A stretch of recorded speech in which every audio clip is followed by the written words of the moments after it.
મહીસાગરમાં ST bus ડ્રાઈવરની બેદરકારી, ચાલુ બસે મોબાઈલનો ઉપયોગ કરતો વિડીયો વાયરલ થયો છે। એસટી બસ ડ્રાઈવર ચાલુ બસે મોબાઈલમાં વ્યસ્ત છે। વડોદરાથી ચાલુ બસે મોબાઈલનો ઉપયોગ કરતો વિડીયો વાયરલ થયો છે। એસટી બસ ડ્રાઈવરની આ ગંભીર બેદરકારી સામે આવી રહી છે। એસટી બસની અડફેટે આવતા ઘણા બધા લોકો કે જે લોકોએ અત્યાર સુધીમાં જીવ ગુમાવ્યો છે, એ છતાં પણ મહીસાગરના આ દ્રશ્ય છે કે જ્યાં એસટી બસનો ડ્રાઈવર ચાલુ બસમાં જ્યારે ડ્રાઇવિંગ કરી રહ્યો છે ત્યારે મોબાઈલનો ઉપયોગ કરી રહ્યો છે।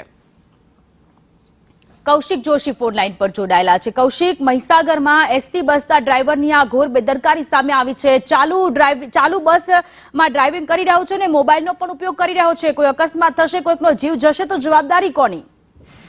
જી ચોક્કસથી એસટી સલામત સવારી એસટી અમારીનું સ્લોગન છે, પરંતુ અહીંયા તમે જોઈ શકો છો કે એસટી ચાલક દ્વારા તંત્ર દ્વારા વારંવાર રજૂઆત કરવામાં આવી છે અને ના પાડવામાં છતાં પણ એસટીના કર્મચારી દ્વારા મુસાફરોએ ના પાડી છે, છતાં પણ મોબાઈલનો સતત ઉપયોગ કરી રહ્યો છે અને તેના કારણે જેટલા મુસાફરો અંદર બેસેલા હતા તે તમામના જીવ છે તે ચાલવે પહોંચ્યા હતા। બરોડાથી મેઘરજ જતી આ બસનો આ વિડીયો છે કે જે જાગૃત એક મુસાફર છે તેણે આ વિડીયો અપલોડ કર્યો હતો અને સોશિયલ મીડિયામાં વાયરલ કર્યો હતો। જો કે ત્યારબાદ એસટી વિભાગ દ્વારા આ ડ્રાઈવર સામે કાર્યવાહી કરવા પણ મુસાફરોએ માંગ કરી છે। જો કે આ બરોડાથી લુણાવાડા સમય આવતા સમયે આ એસટી ડ્રાઈવરે સતત મોબાઈલનો જે ઉપયોગ કર્યો છે જેને લઈને મુસાફરોના જે રોષ છે તે ભભૂકી ઉઠ્યો હતો અને તેમણે એસટી વિભાગને પણ હાલ રજૂઆત કરી છે। જી કૌશિક, આભાર તમામ વિગતો માટે।